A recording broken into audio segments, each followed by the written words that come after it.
Hello. Estamos aquí en este tercer episodio de Charlando de Visual. Vamos a poner aquí otra vez, vamos a enseñar un poquito la realización que tenemos por aquí. Tenemos plano cortito de Víctor, plano general, plano cortito de Pablo y tenemos aquí la GoPro y en cámara tenemos al señor Mena que nos está ayudando por aquí. Vamos a hablar de cómo empezó, volvemos a primera, cómo empezaste en la ficción y hablar un poquito de eso, de tu comienzo. Yo digamos que al final yo hice las prácticas en una productora de ficción pura y dura que se llama Voz Audiovisual. Era bastante joven, tenía 19 años, pero la parte buena de toda esta experiencia, tuve la suerte de estar en series como Padre Casares o Matalobos o incluso Serra Moura, o sea, sitios donde se hacía ficción de calidad. En aquel momento la ficción de la TVG estaba muy bien considerada. Por hablarte un poco, a ti te pilla un poquito más atrás, pero Padre Casares, yo no sé si después de Platos Combinados y de Mareas Vivas fue la serie que más audiencia retuvo en TVG, y Matalobos fue un antes y un después también en las series de TVG. Me gustaba mucho la ficción. Al hacer las prácticas ahí tenía esa inquietud que tienes nada más salir de crear tus propios proyectos, y por suerte pues cuando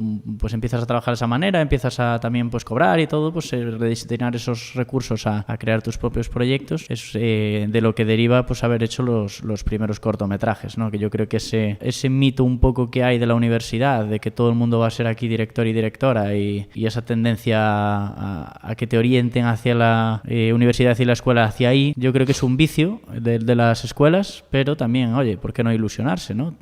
Esos primeros años, si tienes la oportunidad de trabajar, claro, hacer los proyectos de este tipo, pues está bastante bien. Hay quien de alguna manera dice que todo es cine, eso que te encanta a ti también, ¿no? El meme de todo es cine. Y en cierto modo lo es, ¿no? Lo que pasa es que sí que es verdad que los proyectos de ficción, hoy por hoy, por ejemplo, vivimos una época dorada de las series, ¿no? Derivada del éxito de las plataformas, pero las películas siempre se consideraron como el culmen, ¿no? Como tu objetivo en la vida es hacer una peli, ¿no? Te decían, ¿no? Cuando eres realizador, hacer una peli, ¡guau! Tremendo, ¿no? Los cortos y las webseries son como esos proyectos que todo el mundo considera como los inicios de, pero también es una forma de sacar esa parte artística, ¿no? Que todo el mundo tiene, o que todo el mundo tiene esa capacidad de crear, bueno, no todo el mundo la tiene, pero bueno. ¿Qué opina la gente de para qué sirve un cortometraje? Un cortometraje ahora mismo, ¿tú lo consideras igual que yo? En mi postura desde estudiante, claro. Es decir, sí. ¿Qué es para ti un cortometraje? ¿O qué es? ¿Es una cosa que, por ejemplo, tú ya hiciste y ya no vas a volver a hacer? ¿Es un sitio al que quieres volver? Bueno, ponemos en contexto a la gente que está viendo. Claro, realmente, sí. Víctor hace un proyecto de fin de carrera que es un cortometraje. ¿Fue un banco de pruebas o realmente hay este punto de... Bueno, luego viene el largo? Desde mi punto de vista, ahora mismo, en la situación en la que estoy, para mí es un banco de pruebas. Porque yo creo que al final la opción que te dan en la universidad, la más realista, es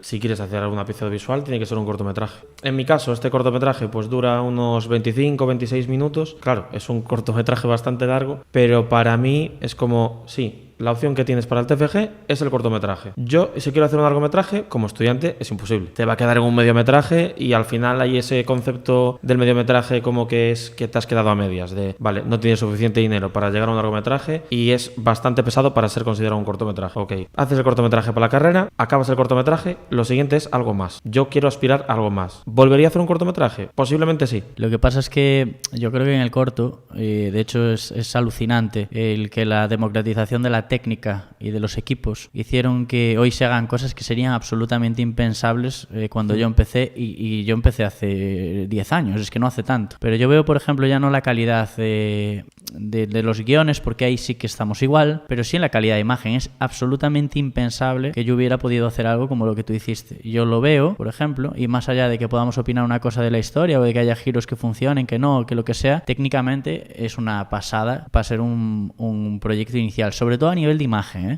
sobre todo a nivel de imagen. ¿Por qué? Porque la gente tiene esas cámaras. Al final está ya estandarizado que la gente tiene una cámara para poder estar en estos estándares. Y esto es importante, porque eso hizo que hoy por hoy, como final de carrera, la gente se plantea hacer un corto. Pero es que antes resulta que tú igual no te lo planteabas porque no tenía cualquier persona esa cámara, tenías que depender de los equipos de las escuelas. Eso a mí, por ejemplo, me pasó. Cuando yo salí en mi proyecto no planteé hacer eso, hice un spot para el mercantil de aquí. Ni siquiera me planteaba hacer un cortometraje porque era una locura. Pedir equipos a las escuelas, pedir iluminación, la iluminación no te llegaba. Tú hoy por hoy puedes hacer un corto prácticamente con 2 focos, antes no era posible. Y eso devalúa un poco el proyecto, porque al final parece que todo el mundo que tenga una cámara puede hacer un corto. Y no es la cámara, es el equipo que montas alrededor, la cantidad de gente, las liadas en las que te metes, el plan de rodaje, etc., ¿no? Y al final a mí me da un poco de pena, porque como a mí me decía algún que otro actor cuando hice después webseries, me decía que lo que pinchaban eran las historias. Tú una vez dabas por finalizado el guión, no lo volvías a tocar. Y un guión, hay quien dice siempre que tiene una revisión, otra revisión, otra revisión, otra revisión, y que está vivo, ¿no? Que el guión sobre todo está vivo. Nosotros lo damos por finalizado. Ala, ya lo tengo, venga, a lanzarse a rodar, porque el director o directora o realizador o realizadora pasa a tener una cantidad de funciones en un corto de escuela que no te puedes permitir volver al guión. Esto es un punto importante. Yo tenía aquí rescatado mi primer proyecto realmente, que fue posterior a la carrera, y tú fíjate, estamos hablando de un cortometraje grabado en PAL, que ahora mismo realmente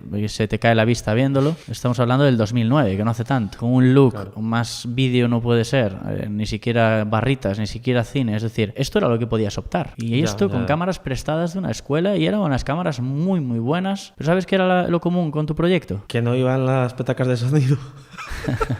Bueno, los problemas de sonido, ¿por qué no decirlo? Porque esto es un corto solucionado con voz en off por miedo al sonido, ¿vale? Tiene cierto audio directo, pero no. Pero lo común con tu corto era que tenías que liar actores y que tenías que liar a una serie de equipo para poder llevarlo a cabo. Y eso es lo que se mantiene igual. En el 2012 aquí, por ser el primero que pude hacer en Portugal, era un corto en portugués, pero también con voz en off, es decir, yo con el sonido también las tuve, ¿no? O la vuelta al cortometraje también que tuve después con Superpunk y el musical. ¿Pero por qué? Porque es ese banco de pruebas lo que mola de esto. Yo, después de pasar por la webserie, de Clases de lo Social, volvía al cortometraje a través de un género que sería impensable hacer de otra manera, que fue en este caso pues el musical, ¿no? Pero bueno, sin duda, si yo tengo que decir algo, en el 2012 yo hice unas Clases do Social a tempo, que es un cortometraje del que deriva una webserie. No lo tengo aquí en pantalla, pero era como utilizar un cortometraje de antesala para una serie. Era algo que se daba mucho en aquella época, ¿no? Lo que quiero decir al final es, la técnica es una cosa, el guión es otra, y la producción es otra cosa. Y lo que siempre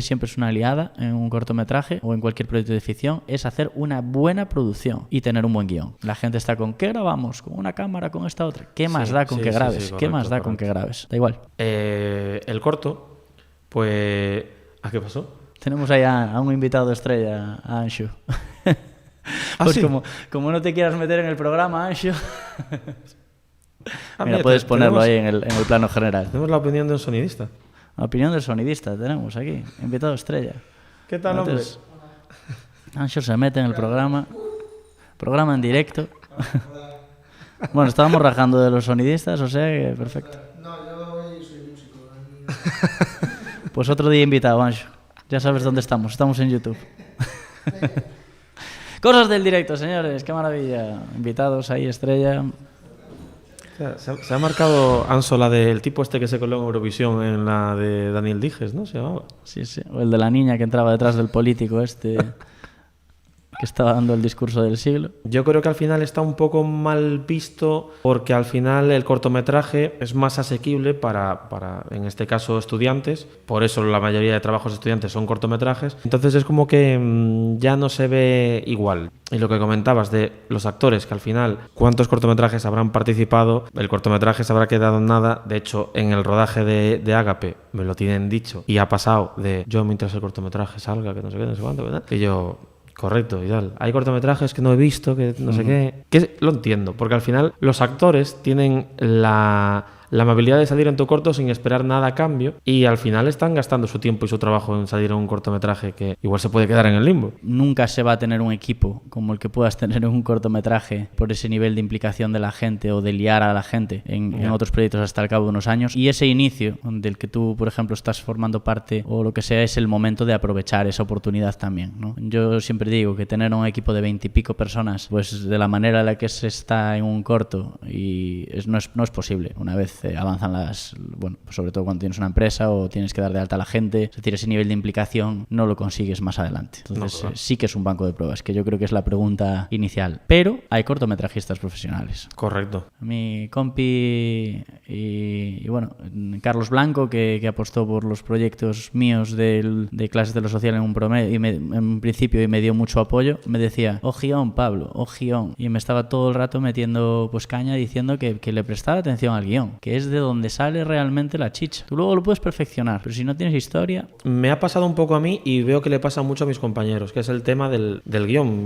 mismamente. Es como, nos cuesta muchísimo, voy a hablar de los estudiantes en general, por lo que he visto. Creo que nos cuesta muchísimo en general cambiar el guión. Está escrito como tal y dices, vale, ya está, versión 7 definitiva, ok, vamos a empezar a producir, vamos a tal. Macho, cualquier problema que tengas de producción o en el rodaje incluso que te haga tener que cambiar el guión, te cambia, no pasa nada. O sea, nosotros al hacer Agape, había una escena que queríamos hacerla a la noche, con una hoguera. Vale, primeras dos dificultades que vas a encontrar. Una, hoguera, fuego, luz, lo que sea, raccord y muchas personas hablando. Vale, exterior. ¿Y si llueve? Y dijimos, buah, es que claro, y hay que buscar una segunda opción. Pues directamente dijimos, mira, esta escena es tan importante como para causar esa sensación, o sea, ¿nos va a aportar algo al corto que no nos aporte de otra manera? Y decidimos hacerla en interior, que es la escena, mira, estás pinchando aquí, ¿no? En principio, la escena de interior solo iba a haber una, pero pusimos 2 escenas en interior, porque dijimos, a ver, no aporta nada más, en verdad. Y nosotros nos ahorramos el problema de, no sé, esperar una semana a la semana antes para saber si va a llover y cambiar todos los planes. Y yo por lo que veo es eso, la gente le cuesta muchísimo cambiar el guión y aceptar que algo no funciona, cuando es lo que dices tú. Y de hecho lo decía el gran Hitchcock, ¿no? Era el que decía lo de el guión. Es que es así. Igual lo dije mal, dije Carlos Blanco, pero también.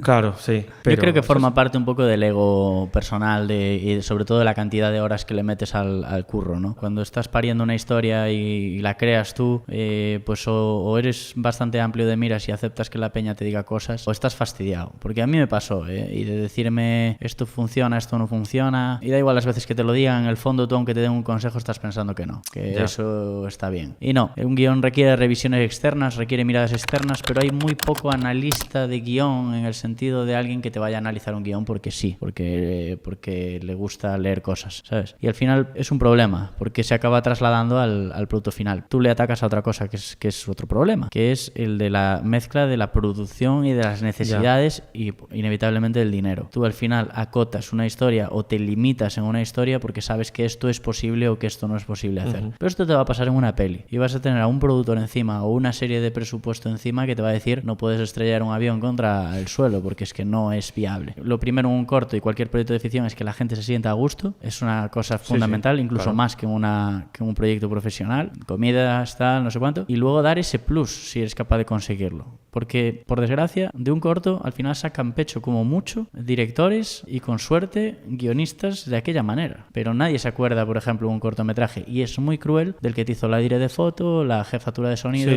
o la dirección de arte, que es fundamental en un corto, ¿no? Es un poco ingrato para el técnico. Y la gente está muy cansada realmente en el mundo del corto a que no se puedan ver los cortos, finalmente, que es un problema. Yo tuve la suerte de que Momentos captados dunha realidade xa inexistente, el cortometraje del 2009, fue el último corto que compró la TVG a través de un programa que tenía de cortometrajes que se llamaba Onda Curta. Onda Curta podía llegar a comprar pues 4 cortometrajes o 3, hacía entrevistas a la gente que los dirigía. Bueno, era un programa que a mí me parecía que hacía una labor divulgativa genial y que la gente tenía la sensación de que podía llegar a estar ahí, ¿no? Había muchos niveles, al final te pagaban por minuto incluso, ¿no? Y yo, gracias a esa pasta que me pagó la TVG, pude hacer mi segundo cortometraje, por lo menos con la mitad de lo que costó. Gracias a esos... me habían pagado 800 euros o 900 por el corto, que en aquel momento recién salido, pues era un dinero, ¿no? Para poder plantearte hacerte tus historias. Fue el último Onda Curta. En aquel momento hubo muchísimo revuelo porque cómo era posible que ese programa desapareciera si era una tremenda oportunidad para los cineastas jóvenes de poder tener un espacio pagado. Bueno, no había YouTube, tampoco no estaba YouTube en un momento donde... Bueno, había YouTube, qué caray, pero no era lo que es ahora. Claro. Hoy por hoy tenemos sitios donde tú puedes petarlo muchísimo porque tu historia es tremenda y el espacio es gratuito. Ya cuando ponerlo o no en ese espacio, pues ya es cosa tuya, ¿no? Podemos hablar del tema de la financiación de un cortometraje y de cuánto cuesta hacer un cortometraje. Básicamente Agape se financió a través de un crowdfunding en la página de Ko-fi. O sea, nosotros hicimos un perfil en Ko-fi, poníamos lo que se lleva cada persona, la gente si quería podía hacer las donaciones, las cantidades voluntarias, pero básicamente hay como varias páginas, también está de otra opción Berkami, que obviamente ahí vives de la caridad que tenga la gente con tu proyecto. Es decir, nuestro proyecto se acabó financiando, no sé qué habíamos puesto de presupuesto, pero no habíamos alcanzado la meta y al final pues la pasta que nos quedaba la poníamos nosotros, que al final era eso, o sea, no llegamos, muy bien, ponemos el resto. Y bueno, la mayoría de financiación financiación sí que es eso, conocidos, familiares, que es lo lógico. Pero yo te hago una pregunta, como hace Broncano. Si tuvieras que decir en letras y en números redondos, ¿qué dirías que costó Agape? ¿Qué dirías que costó Agape y cuánto debería de costar Agape? Mira en qué lío te meto, ¿eh? Agape, como mínimo, tuvo que costar 1.500. ¿Y cuánto tendría que costar? ¿La idea original o lo que es? Lo que es. No te da ni la olla para contar a los actores. ¿Cuánto tendría que costar? Vale. Mucho. Mucho más de lo que me imagino, pero... Más o menos sabes el convenio de los actores, más o menos lo tienes interiorizado. 60.000, ¿no? Puede ser, puede ser. A ver, somos... Si tú tuvieras que buscar 60.000 euros para hacerlo, igual hacías algún análisis de guión más. A ver, igual cambiaba el trabajo de fin de grado, creo yo. Algo más fácil, algo de escribir. Bueno, es ilustrativo, ¿no? Al final, lo que es que es así. Es decir, tú al final dices, no, es una pasta. ¿Por qué? Porque te corresponde un momento, pero mira lo que hay ahí detrás de eso, ¿no? Ya no hablamos de técnicos, sino de actores y de todo, ¿no? Yo no creo que haya una cifra para concreta porque es lanzarse un poco a la piscina, pero es verdad que se dijo siempre que un cortometraje pues más o menos se podía hacer a partir de 3.500, 4.000 euros más o menos, para por lo menos tratar bien a todo el mundo, que no te falte de alojamiento, que no te falte de comidas, que puedas llegar a moverte, alquilar alguna cosa. Pero yo creo que es un error que se comete mucho en los cortometrajes, que es gastar en equipo antes que en personas. Yo creo que alquilar equipo, y esto me pueden caer palos incluso por decirlo, es un error. No te puedes gastar jamás 700 euros en una cámara o en un alquiler de cosas y no pagarle a la gente. Ese es el error para mí más bestia que se comete en los cortos. El dinero que haya, gástalo o en que la gente se sienta bien o en pagar, pero no en la maquinita de turno que te ha dado por grabar en cine. ¿Sabes? Yo lo siento, pero no. Yo diría eso, pero bueno, un cortometraje profesional cuesta más dinero. Pero, por ejemplo, yo los cortometrajes que hice, el primero, Momentos Captados, costó 300 euros, el siguiente, 1.600 y con peor resultado que el primero. Aquí a Gato, que es el portugués, apenas costó 500 euros. Unas clases de social a tempo, pues pudo costar 3.500 también con un crowdfunding y pateando por Pontevedra con todos los patrocinios que había. No tenía esa pasta, ¿eh? No la tuve. Siempre hubo que buscarla. Y Super Punky, aún con la ayuda de mucha gente, pues igual anduvo en torno a los 7.000 euros. Y todos esos destinados a pagar lo que se podía. Con el tema de cortometrajes, la verdad es que hemos hablado bastante. No sé si quieres cambiar ahora y hablar de tu mundo. ¿Te puedo presentar? Adelante. ¿Puedo hacer la presentación? No sé qué vas a hacer. Bueno, sorpréndeme. Señores telespectadores, televidentes, vamos a presentar ahora a Pablo Cacheda, que es el Real Madrid de las series web. Así que entramos en un mundo donde, bueno, el Cristiano Ronaldo, ¿no? El Leo Messi. Sí, a ver, esta introducción que dices es una broma interna, obviamente. No es ni Cristiano ni Real Madrid y menos yo, que soy del Pontevedra. Pero esto es el Charles. Esto es porque realmente en su día sí que cuando se hacían las webseries y en este auge que hubo hacia el año 2010, podemos entrar ya oficialmente en el bloque webseries, y bueno, en un evento universitario se me presentó como el Real Madrid de las webseries y yo no entendía muy bien por qué, pero resulta que si pagas a la gente lo que puedes o tienes dinero para hacer un proyecto te conviertes en el Real Madrid, no sé. Yo prefería algo más humilde porque en ese foro no me gustaba que me vieran los estudiantes como tal. Me gustaba que me vieran como una webserie que pagaba, punto. Nada más. Pero bueno, por introducir un poco el tema de las webseries, en el 2010 hay un fenómeno que se pasó, que se empiezan como a poner un poco de moda, ¿no? De repente suena por ahí que se están haciendo webseries. Además hay que llamarlas así, webseries, ¿no? Yo creo que la pionera en webseries sería Angélica y Roberta, que la tenemos por aquí, creo, ¿no, Víctor? Bueno, hay que darle el mérito. Era una serie además friki con las dos creadoras que son estas dos, de las cuales Sonia Méndez también la dirigía también. Bueno, la dirigían un poco las dos, pero bueno. Y luego Entre Pipas, ¿no?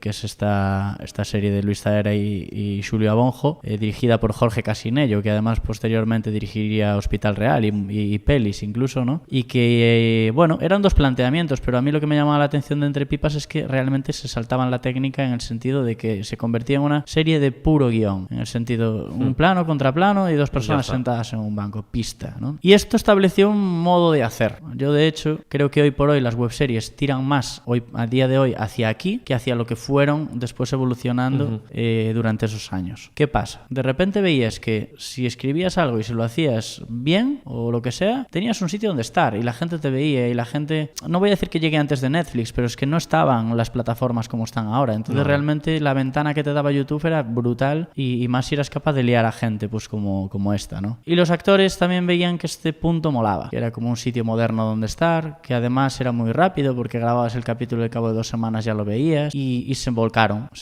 ¿no? A mí me coincidió en el periodo en el que en el 2012 había hecho unas clases de social a tempo y la gente con aquel corto me decía que daba para una serie. Es decir, la webserie se hizo porque la gente vio el corto y decía, este corto da para una serie. Y yo no me lo había planteado como tal, pero obviamente no ibas a hacer una serie, ¿no? Y así es como sale, pues clases de lo social, ¿no? En este caso, pues mi planteamiento era que fuera una serie de ficción, pero en internet. Y era muy pretencioso eso, muy pretencioso. ¿Por qué? Porque quería planos, quería sonido, quería actores por todos los lados, quería, hacer un corto, pero seriado. No quería una webserie, quería una serie.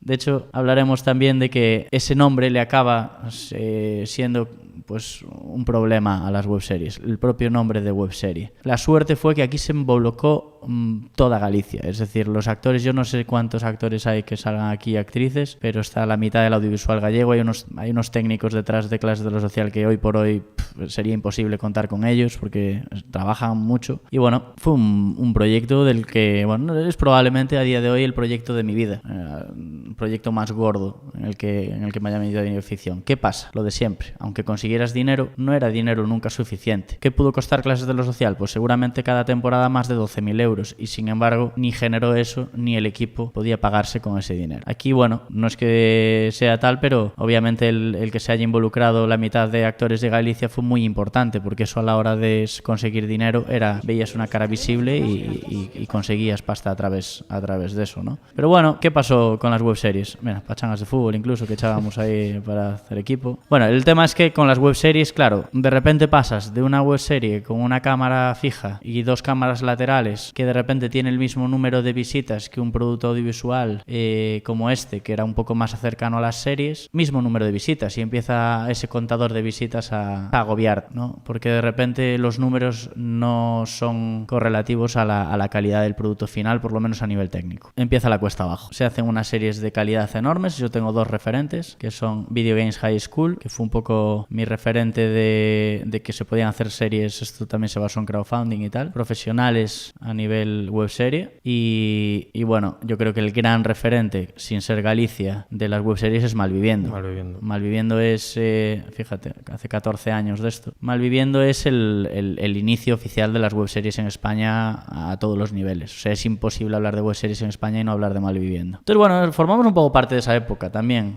Fue chulo porque el Carballo Interplay ayudó también, los festivales de webseries ayudaron también, sobre todo a que este fenómeno pues fuera para arriba. Pero tenía fecha de caducidad y para mí fue la llegada de las plataformas digitales. Eran series, muchas de ellas, que hoy por hoy tendrían espacio en televisión o en plataformas, pero en aquel momento el único sitio era Internet y YouTube. Y de alguna manera se lo estabas regalando a YouTube, pero también te regalaban ellos la capacidad de llegar a mucha gente. Pero se pierde la esencia de lo que es una serie web. Si no la puedes ver siendo para internet, correcto. ¿Entonces qué? Mira, en su momento con las series web pasó una cosa que es que se convirtieron en el cortometraje de los estudiantes, el nuevo cortometraje. Lo que tú decías, salías del proyecto de final de carrera y hacías una webserie. Y de repente había proyectos que estaban muy bien, pero había muchos proyectos que estaban muy mal. Entonces al final todo eso de las series web se metió en un cajón desastre donde empezó a considerarse un cortometraje para la gente y le empezó a dar pereza a la peña el concepto de webserie. Le empezaba a dar pereza, no querían verla porque era una más, joder, qué coñazo, tío, otra webserie, y de repente no se escuchaba bien, y de repente los actores no eran profesionales, y de repente luego había una tendencia en aquel momento a decir que en una webserie no podía haber actores profesionales, cosa que yo no entendía y me repateó muchísimo porque decía, no, ¿por qué? Porque se perdía la frescura, me decía alguno, ¿no? La frescura que tenía que tener una webserie, y yo me enfrenté a mucha gente porque para mí era un producto audiovisual donde tenía que haber actores, porque luego pasó con los cortos también, ¿no? La frescura, ¿qué frescura? Dirige a la gente, dirígelos. O el tipo de humor, también, otros debates donde yo me metía, porque de repente internet tenía que tener un humor negro y listo. Y si no tenías humor negro, no eras nadie. Y de repente clases de lo social era humor a priori bastante blanco, pero madre mía, no, porque en realidad no te estabas atreviendo a hacer humor negro. Bueno, de esas hubo muchísimas. Pero el declive, además de las plataformas, hubo un momento dado donde Televisión Española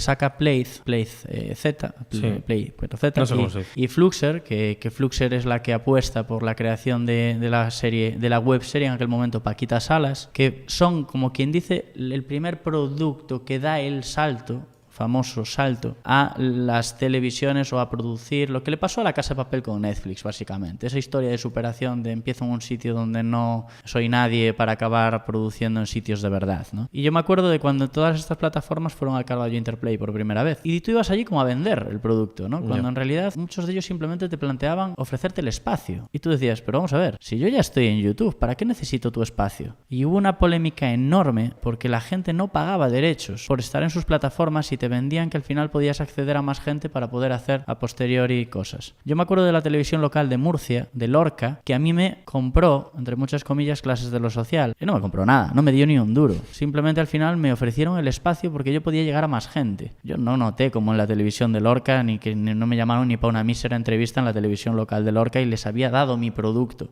Yo me acuerdo de Malviviendo, pasando de tener un capítulo de 16 minutos a uno de 40 y pico, y me acuerdo de Video Games High School haciendo lo mismo y pasando absolutamente de los tiempos y diciendo, ¿cómo? ¿Me quieres ver? Te vas a poner cómodo para verme, ¿no? Y a mí, por ejemplo, me llegó tarde ese momento porque yo aún estaba rayado por los tiempos y de hecho los capítulos de la primera temporada de clases duraban 9, no sé qué, los bajé a 7 y pico, estaba condicionado por ese ritmo, ese rollo de no, es que me tiene que enganchar. Y luego llegué a la conclusión de que no, tú tenías que hacer una serie. Y una serie de menos de 35 minutos no tiene espacio. Y una de 40 te vas a sentar en un sofá a verla. Y yo llegué a decir que a mí me gustaba que la gente viera la serie en el sofá. Pero ¿quién se va a poner 7 minutos a ver una serie en un sofá? Claro. Estás en tierra de nadie. Y ese fue otro de los problemas. El consumo de la persona que va a ver series es de sofá, no es de silla de ordenador. ¿Cómo plantearías entonces tú o cómo aconsejarías a alguien? En mi caso, que te dije que me gustaría hacer una serie web, ¿qué me recomendarías entonces para poder sacar una serie web y que tenga sentido ahora? Pues sobre todo tener muy claro lo que vas a contar, el género donde vas a contar, no tienen por qué ser comedias, pero sobre todo que sea un contenido seriado, que tenga sentido hacerlo seriado. Las series tienen unos códigos, por ejemplo, que tiene que haber cliffhangers, que tiene que haber motivos para ver los siguientes capítulos, tiene que haber enganches al cabo de X minutos, los actores tienen que estar bien, las tramas tienen que estar bien, es decir, no ser muy pretencioso a nivel técnico, puedes tener tus referencias,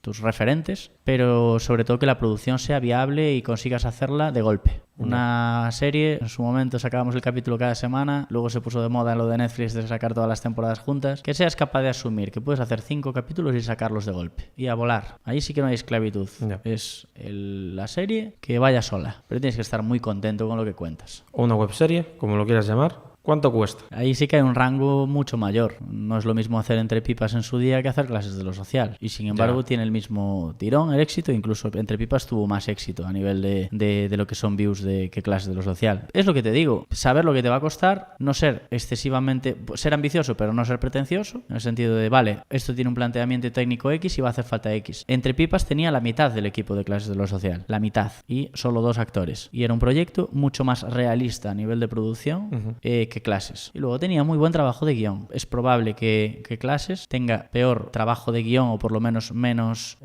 pulido, aunque en la segunda temporada había una guionista que mejoró mi trabajo, pero yo solamente en la primera era yo solo y ahí había un equipo que sabía lo que contaba. Es que es también un precedente de Pantomima Full, si te das cuenta. Al final Pantomima Full tiene una especie de código ya formado, pero hablaba de situaciones cotidianas. Las situaciones cotidianas le gustan a la gente, era una versión más extendida, pero era una especie de preludio de otro formato que fueron llegando más tarde, ¿no? Pero ¿cuánto cuesta, hombre? Pues eso, abiertamente los 5 primeros capítulos y los otros, pues 10.000, 14.000 fue lo que costó, pero es que con la cantidad de actores que había ahí, más el equipo, era mucho, sí. Eso sería impensable. Ahora mismo costaría, es que 8 o 9 veces más. A ver, los festivales yo no me meto mucho, ¿vale? Porque siempre me consideré no hater de ellos, pero sí que... Dilo. Pero sí un poco. Porque a mí, por ejemplo, lo que no me gusta mucho del mundo de los festivales es que te obliguen de alguna manera a través de sus bases a no enseñar el cortometraje al cabo de un tiempo. Yo tuve esta conversación bastantes veces con gente y me lo justificaban como que al final era una especie de atractivo también para el propio festival estrenar una obra, ¿no?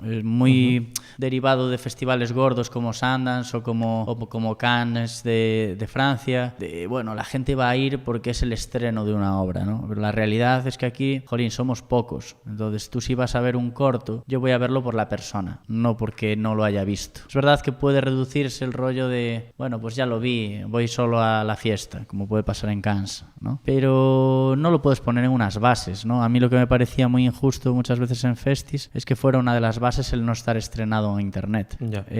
No lo entiendo. Es decir, si el corto es bueno, ¿por qué no puede estar en un festival gordo de aquí, ¿no? ¿Por qué? Porque ya lo estrené. A mí eso me pasó, por ejemplo, con Super Punky. Hombre, era el único musical hecho en Galicia desde, no sé si siempre, pero casi siempre, ¿no? Podía tener un espacio, pero yo lo saqué de internet, nada más lo finalicé. Bueno, se quedó sin muchas opciones. Y hay gente que no lo entendió. Pero bueno, a mí lo que menos me gusta de los festivales es que tú tengas una obra parada por culpa de que no opte a estar en un festival Por la exclusividad. por la exclusividad. Que rara vez, salvo que seas un festival, un corto de estos de ganar festivales, va, como dicen los jóvenes, rentarte Ya. a nivel por lo menos económico con respecto a lo que puedes ganar habiéndolo publicado. Que supongo que también los festivales un poco abrieron la mano por culpa de las series web, puede ser. De que al final son series para internet y si no están en internet no tiene sentido su existencia. Sí, pero bueno, hay un rollo que es la ilusión. Tú sales de un cortometraje, te metes en una supuesta distribución de un corto y tienes 3 meses, 4, 5, 6, un año de ilusión. ¿Hasta qué punto? Y esto es una pregunta un poco cruel. ¿Cuántas selecciones tiene Agape? Vamos a ver, 0. ¿Cuántos intentos de presentaciones hubo? ¿Cuántos créditos te pudiste gastar en plataformas? No sé. O intentos de estar en un festival. Intentos varios. Vale, cuando pasen unos meses y hagas el balance de si compensó o no meter ese tiempo en la distribución de Agape, te habrá dado una experiencia, Sí, pero claro. es probable, si lo llego a sacar cuando las redes sociales de Agape estaban on fire, es probable que tuviera más visitas en internet. Y ahí entra la frustración de que después en internet vas a tener a lo mejor menos visitas. Sí, tendré menos seguro. Tal. Entonces, claro, esto corresponde un poco a la ilusión, ¿no? Tú, por ejemplo, en el momento en el que sales de Agape, yo me acuerdo, sales con una ilusión de, buah, vamos a ello. Y hoy por hoy de esa ilusión no queda casi nada. O sea, queda porque es un proyecto del que sentirse orgulloso, pero no queda a nivel de hasta dónde va a llegar. O sea, a mí hubo una frase que me dijeron con clases, y me lo dijo gente que participó en ella, que me dijeron, Pablo, tienes que dejar atrás, déjalo, vete a otra cosa, haz otra cosa. No quieras saber nada más de eso. Y ese punto y final, en un corto, lo da cuando lo publicas en internet o cuando lo sacas ya y dices, ¡hala! Ahí te quedas. Una tremenda bajada de festivales. Estamos hablando que creo que Redondela ya no hace. No. Curtas Armadiñas tampoco. Es decir, hay una caída de festivales derivado sobre todo de que no hay cortos, claro, que es altamente preocupante. Porque llegó a haber un momento dado donde había casi más ayudas a festivales que a los propios cortos. Ya. Entonces, No daban las cuentas. esto es muy ilustrativo, ¿no? Lo primero que tiene que haber son obras de ficción para que haya festivales de obras de ficción. ¿Cuánto cuesta una proyección de un cortometraje? ¿Tú qué dices? ¿Cuánto cuesta una producción? Una proyección. Una proyección. Yo cojo el concello de no sé dónde y me dice, quiero proyectar tu corto. Tú, toma, disfrútalo. Pero tendría que tener un precio, ¿sabes? O sea, cobrarle yo a que me pide proyectar el corto. Claro. Entonces alguno decía de 50 a 300 euros, ¿sabes? Pero sí que es verdad que es importante que se pague. Claro. Porque volvemos a lo mismo. Si tú vas allí a presentar, pues oye, tío, al final están haciendo una programación a tu costa. Pero la gente se corta porque dice, mira, bastante es que me llamen para proyectar en un sitio, ¿no? Bueno, a mí me gustaría hacer referencia también a esta cámara que tenemos aquí apuntada. Que esta cámara sale hace, yo no sé si 2 o 3 años, que es la Panasonic S1, que es la primera cámara y sale también artículos de internet que Netflix acepta como cámara para poder estar en Netflix, ¿no? Y no es que sea la primera cámara asequible, vamos a decir, ¿no? Efectivamente, es impensable hace 15 años, 10 años, que tú pudieras con una cámara de 2.000 euros optar a estar en una plataforma como es Netflix, ¿no? Pero hay plataformas por debajo de Netflix. No es que tú no puedas producir para ninguna plataforma, pero Netflix es el estándar, ¿no? Es Netflix. Claro. Boom. Y ahí es donde esta cámara dices, pues mira, una cámara de 2.000 euros me la compro porque puedo estar en Netflix. No. Vas a tener que hacer mucho para estar en Netflix, no solamente tener una cámara de 2.000 euros. Pero bueno, por hablar de cámaras de series cine, yo destaco 3. A mí, por ejemplo, esta, que es la FS7 de Sony, que es una cámara de 7.000 y pico euros más o menos, empieza a usarse en ciertos sitios. Hay un momento donde la televisión cambia las cámaras que tenía por FS7, ¿no? Cambian todas estas cámaras antiguas de Panasonic HD 500 por estas. Por ejemplo, esto pasó en productoras de aquí de Galicia. diferencia. Luego hay una cámara que para mí lo parte mucho, que es la Blackmagic, que lleva reventando mercados desde que nacieron. O sea, igual que hablábamos del Atem Mini, en el caso del streaming, pues aquí lo mismo. Es una cámara que nace la 4K, es menos de 1.000 y pico euros, y son cámaras que para, por ejemplo, el mundo de cortometrajes, sobre todo por la postproducción de color que tienen, van muy bien, porque Blackmagic lleva muchísimo tiempo presumiendo de tener mucho rango dinámico en sus cámaras, mucha capacidad para la edición de color. 3.000 la 6K, pero la 4K por menos de 1.000 y pico, 1.200, 1.400 euros, es una cámara que para cortos es brutal, de que valen ópticas, al final tiene unas monturas que te permiten usar ópticas de cámara o de cine también según tú lo necesites, etcétera, ¿no? O una versión más avanzada que es esta Blackmagic Ursa, que está más usada seguramente ahora a tele o a ficción de otro tipo, ¿no? Es una cámara más cara, 4.000 y pico. Pero bueno, yo creo que al final esta es la que marca el inicio de puedo estar en Netflix. ¿Pero qué pasa? Luego ves el documental del pulpo, ese del tío que vivía con un pulpo, se empiezan a admitir las GoPros, no te vas a meter debajo del agua con una Ursa muchas veces, a lo mejor tiene GoPros metidas debajo del agua y al final están dentro de los planos. Hay muchas veces que hacen planos con GoPros y yo no veo ningún tipo de cosa en Netflix que te diga, no, es que no puedes grabar con una GoPro. Fue un criterio. Entonces, bueno, yo más allá del modelo en sí, yo sí que creo que este rollo de que empezaran a democratizar el tema de que poder estar en una plataforma por tener menos equipo técnico, pues estuvo bien. O sea, hablando ya desde el punto de un estudiante, lo más difícil es saber, por ejemplo, esa diferencia de conocimientos que tiene un profesional y un estudiante con los roles. A nosotros no nos enseñaron, por ejemplo, cuántos ayudantes o auxiliares tiene que haber. Te enseñan, hay un director, ayudante de dirección, para adelante. Yo creo que hay que prestarle atención al equipo humano siempre, aunque hablemos aquí de camaritas siempre. Falta mucho por entender los puestos, sobre todo bajos, ¿no? Aquí siempre hacemos el chiste de los cables y tal, con el vídeo de los cables, porque rara vez te enseñan a ser un auxiliar de cámara en una escuela o a ver qué hace exactamente un auxiliar de dirección o un auxiliar de producción. Pero, por ejemplo, yo donde creo que se nota más eso es en la producción, porque el que te expliquen la diferencia entre un productor ejecutivo, un director de producción, un jefe de producción, un ayudante de producción y un auxiliar de producción, muchas veces no queda claro. Y acaba todo en productor es el que pone la pasta. No, a ver. Está el que la pone, está el que la gestiona, está el que hace las contrataciones, está el que dirige el rodaje a nivel de producción, está el que coordina el rodaje a nivel de producción y está el que mueve a la gente en la producción. Y es tan importante el primero como el último. Entonces, lo que se hace muchas veces en los cortos es duplicar puestos, pero hay que tener claro qué dos puestos duplicas. Y el problema general que hay es que la gente no tiene claro qué hace una persona en cada puesto. Y esto pasa mucho en el equipo de dirección. El ayudante de dirección no es un ayudante del director, es el que maneja el rodaje y el que planifica el rodaje. Hay muchas veces que tiene más claro el planning un ayudante de dirección que el propio director o directora. Esta figura para mí, yo en su momento cuando hacía las ficciones era básica. Esa persona es la que me guía al final para que yo tenga la capacidad de dirigir actores y actrices. Pero eso pasa en todo. Cámara, más de lo mismo. El director de foto, ¿tiene que operar el director de foto? ¿Tiene que ser el operador el director de foto? Bueno, a mí me gustaba el modelo de que el director de fotografía no operara cámara y se dedicara a diseñar las luces.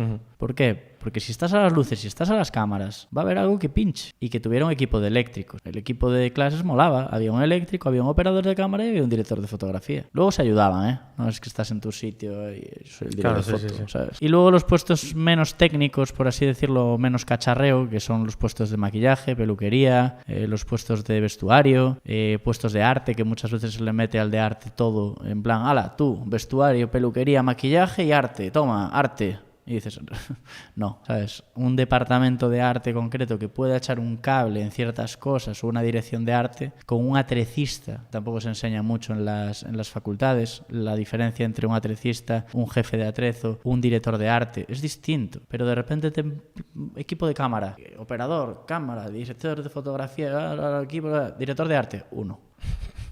Tío, reparte a los auxiliares, tío. No, ese tío va a necesitar más ayuda para mover un mueble, tío, y para colocar algo que este. Entonces, esa gestión está guay, pero hay gente que la hace mejor. En los cortos de estudiantes hay gente que lo tiene muy claro y gente que no. Super Punky fue una de las locuras más grandes a nivel producción que pude llegar a hacer. Pero hay una secuencia que a mí me mola mucho, que es esta de aquí, que consistía en... Bueno, ya la comenté 1000 veces, pero da igual, una vez más. Que consistía en Antea Rodríguez, pues caminando y que después le caía la lluvia, etcétera, toma única, mucha tensión, solo había un vestido, era una simulación de, bueno, una parodia de Los Miserables, cantando en directo con la música sonándole en el oído, en plano secuencia. Claro, aquí te empiezan a preguntar de todo, ¿no? De ¿qué es esto, qué es esto, otro, tal. Pues el departamento de arte realmente estaba sacando el agua de un bar, pinchándose, como quien dice, al agua de un bar y tirándole un manguerazo por encima de la cabeza, ¿no? Le empezaba a llover y entonces al final pues tenía que de alguna manera pues empezar a cantar mientras hacía frío. Y claro, si fallas aquí, es que aquí son todos los departamentos coordinados a una. Pero es que ya no es el foco, el sonido, es que ella deje de cantar bien, que se atrape, que de repente haya un tío que pegue un berrido en el medio de la calle. Es decir, pueden pasar tantas cosas. Bueno, pues esta toma se repitió 2 veces, hubo que secar el vestido con secadores. Y no era que fuera culpa de nadie, sino que es que había un bar al lado, había una serie de ruidos, se podía pulir, se secó, es decir, se rompió la manguera esa del bar que usted me habla, como dice mi amigo Manuls. Y al final cada una de esas cosas suponía un reto. Por ejemplo, otra secuencia que aparecía aquí cantando con una serie de humo y esto había que insonorizar toda la sala. Al final el concierto del principio que tenía que simular un espacio lleno, por ejemplo, y no dejaba de ser el paraninfo de un instituto. Entonces, bueno, son como cositas que dices tú, si los departamentos no están coordinados al 100%, pues no eres capaz de hacerlas. Ya. Ahora, yo en este corto disfruté un montón dirigiendo, porque todos los jefes técnicos sabían lo que había que hacer. Y había preguntas que venían, pero la parte divertida era, por eso venía de clases de lo social, decir, me voy a dedicar a dirigir actores. Y eso es la bomba. Entonces ahora entramos en otro bloque que es el peliagudo. Básicamente la primera pregunta sería ¿qué es básico para hacer ficción? Pero Sí. yo creo que el rodearte de gente, bueno, pues de confianza, con la que no vaya a pasar. Hay momentos de mucha tensión en un rodaje, como para que con la gente te lleves mal, sobre todo en estos proyectos que empiezas. Si tienes la capacidad de elegir a tu equipo, cosa que no puede pasar a lo mejor en un proyecto más pro, más alto, una serie en la que no tienes por qué conocer a todo el mundo, que por lo menos cuando haces ficción de bajo coste, te rodees de un equipo de muchísima confianza, de que no dudes de nadie. Y si dudas de uno, hablar mucho con tus jefes, son las dudas que puedan surgir de cada uno, las inquietudes o lo que sea, para que acaben entendiendo lo que tú tienes en tu cabeza. Si tú quieres dirigir en ficción de verdad, vamos a decir series, pelis, la manera de la que yo recomendaría a alguien que empieza es haciendo muchos auxiliares de dirección, llegando posiblemente a regidurías en caso de series al cabo de unos añitos, regidurías, ayudantías de dirección, ahí ya se empieza a dividir un poco el camino, pero haciendo regidurías puedes llegar a dirigir segundas unidades, pero vamos, es una maratón. El que llega a dirigir a través de una obra porque hizo un corto muy bueno es una casualidad. Ya. El que lleva en series y dirige y tal es porque lleva un recorrido en torno a equipos de dirección, aprendiendo de mucha gente y viendo muchos rodajes, que la gente sale y no vio un rodaje en su vida. Tenemos anotado aquí un tema peliagudo que es básicamente las licencias laborales, ¿no? Es decir, ¿qué facilidades tiene un estudiante a la hora de hacer un corto que no tiene un profesional, supongo? Bueno, es que si me coge cualquier abogado aquí y me dice es que eso no es legal. Es decir, tú puedes cometer muchísimas ilegalidades con la excusa esa de estar empezando. Que hay mucha gente que la prolonga demasiado en el tiempo. Hay gente que es estudiante muchos años. Es un estudiante muchos años que te haces un corto. Yo tengo casos, por ejemplo, de gente que no se dedica profesionalmente a esto, que de repente hace un corto, lía a mogollón de gente y realmente, como es un cortometraje, aquí puede haber gente en el medio de la calle y si te atropella un coche, ¿qué? A mí, yo tengo gente, compañeros también abogados, que un día me pusieron esto encima de la mesa. Me dijeron, todo eso está muy bien, todo lo que usted me dice de que son 4 amigos está muy bien, pero ¿qué pasa si alguien se parte la pierna? Y yo digo, pues no sé, iré al hospital. Tenemos anotado en la orden de rodaje dónde está el hospital más cercano. Es decir, es de broma, pero es en serio, ¿verdad? ¿Qué pasa con esa persona? Te imaginas que una persona se queda 6 meses de una lesión derivada de tu cortometraje. ¿Con qué cuerpo te quedas, tío? Y no tiene un seguro amparado eso. Claro, yo es que cuando veo cosas que hacíamos cuando recién salidos y dónde nos metíamos y lo veo ahora y digo, en los cortometrajes se hacen muchas locuras. Ficción en Galicia, televisión. por ejemplo, es que es un tema peliagudo. Pero a ver, se comenta mucho en la universidad, por ejemplo, siempre están rajando de La Gallega, que La Gallega ya no hace... ¿Por qué La Gallega ha decidido no dar ese impulso a la ficción? Cuando se hizo, bueno, yo creo que Padre Casares, un poco Matalobos también, hubo una especie de exportación de talento de las productoras gallegas, que es esa gente, pues tipo la gente de Bambú, la gente de Portocabo, la gente de un poco que también muchos de ellos estuvieron en productoras como Voz Audiovisual y empezaron a producir para afuera.